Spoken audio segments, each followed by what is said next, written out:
अबे राम रहीम इतना लूचा लफंगा आदमी है, वो अब 4 महीने की बेल पे आ गया। जो राज्य सरकारें हैं वो अपने बिहाव पे कोर्ट उनको छुट्टी दे देती है। दरबार लगा रहे हैं सर वो कल को। दरबार लगाएंगे ना भाई, सत्ता आपकी है नहीं आप जा रहे मंदिरों में। ओबीसी का दुर्भाग्य यही है क्योंकि हमारी जो दादियां हैं, हमारी जो माताएं हैं, वो धोक पूजा में, पाठ पूजा में, मैया में और कढ़ैया में ना, ये बहुत ज़्यादा अपने आप को आस्था रखती हैं। अगर इनसे पूछा जाए, सारी की सारी मंदिर में ये जाती हैं कि कभी भी अपने मोहल्ले की 20 लुगाइयाँ, 20 औरतें कभी स्कूल में अपने बच्चे को स्कूल छोड़ने नहीं जाती हैं।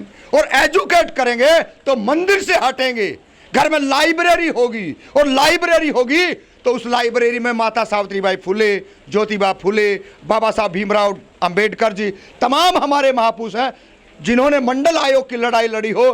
शरद यादव जी जैसे आज इस दुनिया से चले गए, ऐसे ऐसे लोगों की बात करेंगे तब जा करके कहीं ना कहीं हमारा उद्धार हो सकता है। मंदिरों में और कोई जाता नहीं। ब्राह्मण का बच्चा जो है वो IPS IAS बनने की तैयारी कर रहा है, वो बाहर पढ़ने के लिए जा रहा है। और हमारे बच्चे, पहली बात तो हम दिल्ली में हैं, मैं OBC महासभा के लोग आए हैं, इनसे अगर हम डोर टू डोर आप बात कर लीजिए, किसके बच्चे इस दिल्ली यूनिवर्सिटी की टॉप यूनिवर्सिटी में भेजे हैं? 9-0। यहाँ से 150 किलोमीटर से दायरे में जो OBC समाज के आ रहे हैं, उनके 50 से 100 बच्चे छोड़ दीजिए, दिल्ली की टॉप यूनिवर्सिटी के अंदर के बच्चे नहीं पाएंगे। तो फिर कहाँ जा रहे हैं लोग? ये लोग, ये तो वही बता रहा ना, हरिद्वार कावड़ लेने के लिए जा रहे हैं। ये वो कौन सा बाबा भी नाम लेते, भागेश्वर बाबा के यहाँ जा रहे हैं, धीरेन्द्र शास्त्री के यहाँ जा रहे हैं। जब तक हम इन शास्त्रियों का पीछा नहीं छोड़ेंगे OBC समाज का किसी भी एंगल पे, मैं वही कर रहा हूं ना, आप कावड़ लेके जो 10,000 रुपए मान लो कि वो अपने पैसे लेके जा रहा है, हम मान लेते हैं भाई, वो 10,000 रुपए के लिए एक बच्चे को ट्यूशन पढ़ाए, उसके एक पुस्तक ले आके उसको दे भाई, उसको 10 और 12th में उसके अच्छे मार्क्स आएंगे ना, उसको अच्छे अब अच्छी जो यूनिवर्सिटी में भेजने का काम करें। लेकिन यहाँ वही हो रहा है कि आपको लाइब्रेरी नहीं चाहिए, आपको चाहिए काल्पनिक भगवान।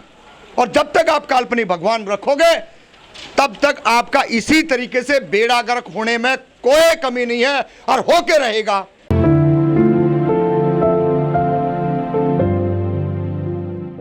युवर को जय भीम, जय ज्योति, जय कर्पूरी, जय माता सावित्रीबाई फुले।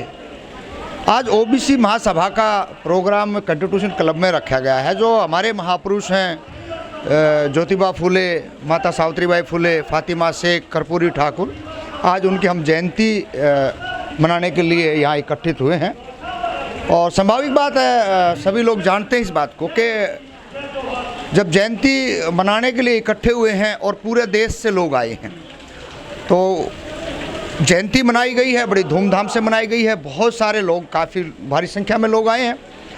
और आज उस जयंती के अवसर पर एक संकल्प भी लिया गया है। वो संकल्प एक ये लिया गया है कि इस देश के अंदर जातिगत जनगणना को लेकर के OBC समाज काफ़ी लंबा समय से लगा हुआ है, और वो जातिगत जनगणना के एक बहुत बड़ा मुद्दा आज यहाँ कंस्टिट्यूशन क्लब में OBC महासभा के बैनर के तले ये बात रखी गई है, जिसमें पूर्व सांसद भी थे, वर्तमान के भी लोग थे, विधायक भी थे, और जो OBC से रिलेटेड हैं, चाहे वो शेड्यूल कास्ट से हो, चाहे वो माइनॉरिटी जिसको हम मुसलमान भाई बोलते हैं, पसमानदा जी भी थे।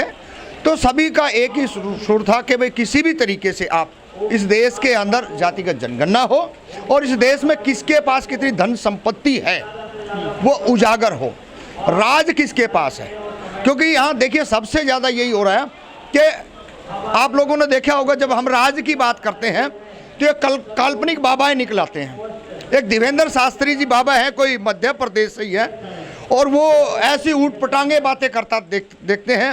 वो तो चलो, एक हमारी एक बेटी आई है सामने, उन्हें बताया कि ये कोई चमत्कार नहीं है, ये पेशेवर लोग हैं, ये इस समाज के अंदर जो गंदगी फैलाने का काम करते हैं।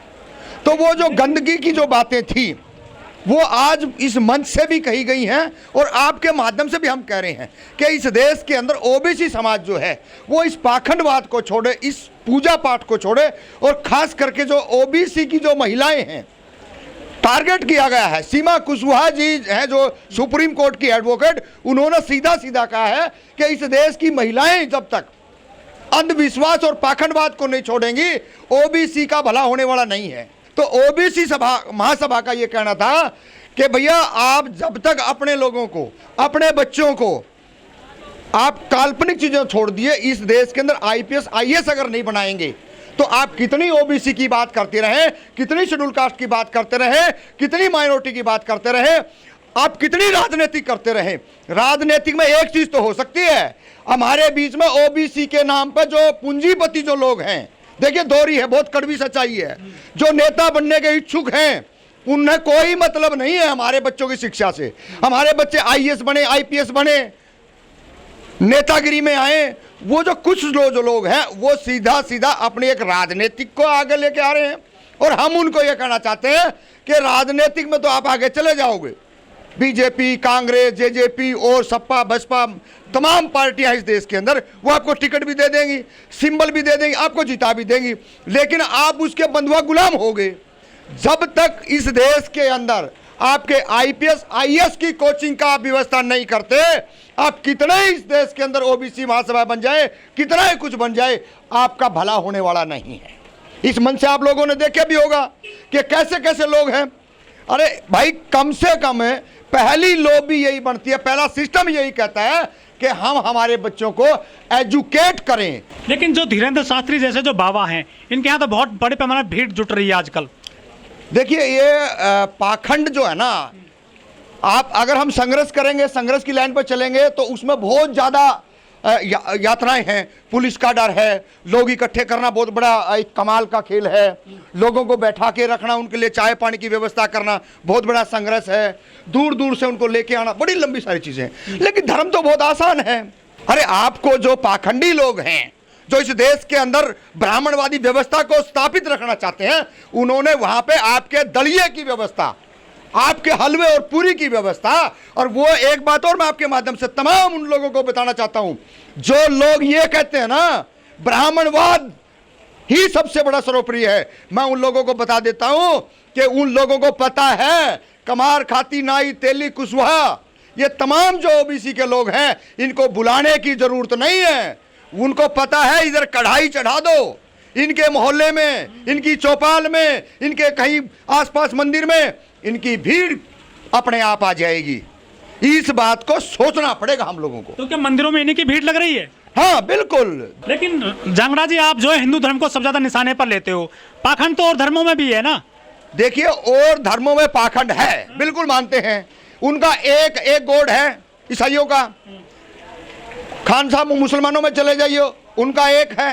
अरे यहाँ तो 33 करोड़ देवी देवते हैं और हर दिन पैदा हो रहे हैं। और आजकल जो ताजा ताजा बाबे जो आए ना, वो दिन रात स्टडी करते हैं, उनको इस बात का पता है। आप एक फिंगर में बता देंगे कि कम्हारों के वोट कितने हैं, नाइयों के कितने, खातियों के कितने, चमारों के कितने, उन्होंने जातियों में बता देंगे। और इनमें सबसे बड़ा गुलाम कौन सा है? अब इन्होंने एक षड्यंत्र आपने देखा होगा, हर जगह हर पार्टी एक काम स्टंट करती है, ओबीसी सेल, एससी सेल, एक को उसका कोई वो बना देते हैं, अलग अलग पद दे देते हैं, प्रकोष्ठ बना देते हैं। अब हम ये पूछना चाह रहे हैं कि भाई जिसके हम धनी हाँ, जिसके हम मालिक हाँ, तो उसमें हम पद क्यों लें? भाई अगर हमने बनाना है ना, आप जनरल बनाइए ना, आप जिला अध्यक्ष बनाइए, आप वहां का कोई सचिव बनाइए, तब तो हम जाने कि हमारे को समान है। एक हमारे ही तरह मूर्ख लोग हैं जो ओबीसी के ही लोग हैं, और ओबीसी समाज में कोई पार्टी उनको पद दे दे, गुब्बारा की तरह फूल जाते, हनुमान की तरह पूछ उठा के चलते हैं। लेकिन बीजेपी को मजबूत तो ओबीसी कर रहा है सर। मोदी खुद कहते हैं मैं भी ओबीसी हूं। देखिए तमाम मंचों से भी कहा गया वो बनिया जाति से है, वो कोई ओबीसी नहीं है। अगर ओबीसी होता तो ओबीसी का दर्द जानता। इस देश के अंदर ओबीसी का दर्द समझने वाला आज तक कोई प्रधानमंत्री नहीं बना है। और जिस दिन प्रधानमंत्री इस देश में बन जाएगा ओबीसी का, चाहे शेड्यूल कास्ट का, चाहे माइनॉरिटी का, हम इस देश में कम से कम थोड़ी सी आज़ादी की सांस ले सकते हैं। और उससे पहले मैंने कहा चाहे प्रधानमंत्री भी बन जाए, आज़ादी की सांस आपको 5% मिल सकती है। लेकिन अगर आपको 95% साथ चाहिए तो ये जितने तमाम जो लोग आए हैं, आपके माध्यम से मैं कहना चाहता हूं, आप छोड़िए सारी बात, आईपीएस और आईएएस नहीं बनाओगे, आप जितने मर्जी चलते रहिए, आपको कोई देश में कोई घात डालने वाला नहीं है। उनको पता है कि इनके बच्चे 10वीं पास नहीं कर पाएंगे, +2 कर नहीं पाएंगे, ग्रेजुएशन कर नहीं पाएंगे, एमए की तो छोड़ दीजिए, ये कंडीशन वो बनाना चाह रहे हैं जिसका जिंदा जागता उदाहरण है। आप हरियाणा के अंदर 350 स्कूल बंद कर दिए, तो भाई जब स्कूलें बंद कर दिए, आपकी स्कॉलरशिप घटा दी गई है, तो आप किस बात का प्रचार कर रहे हो? किस बात के यूनाइटेड हो रहे हो आप? परीक्षा पर चर्चा कर रही है बीजेपी सरकार। नहीं, वो करेगी ना, उनको पता है। वो अपने जो ब्राह्मण बनिया ठाकुर जो है उनको वो इकट्ठा करके उनके बच्चों को दे रही है, उनके बच्चों को आईपीएस आईएएस बनाने की तैयारी कर रही है। ओबीसी समाज के लोगों को नहीं पता है। मैं कह रहा हूं आप सर्वे कर लो, अभी लोग हैं कि आपका बच्चा कौन सी क्लास में पढ़ रहा है, कहां पढ़ रहा है, आपका दूध का दूध और पानी का पानी हो जाएगा। ये राजनीतिक स्टंट हमने करना बंद करने का। और ऐसी मीटिंग में एक बार भी मन से नहीं कहा गया कि भाई हमारे बच्चों को सबसे मेन प्राथमिकता है, जो बच्चे पढ़ने वाले हैं, जो पेड़ लगा हुआ है उस पेड़ के अंदर खाद, बीज, पानी और उसकी संभाल हम करनी पड़ेगी, तब जाके हम राजनीतिक में आ सकते हैं। वो आगे जा रहे हैं और हम बैकफुट पे जा रहे हैं। ये कैसे हो सकता है?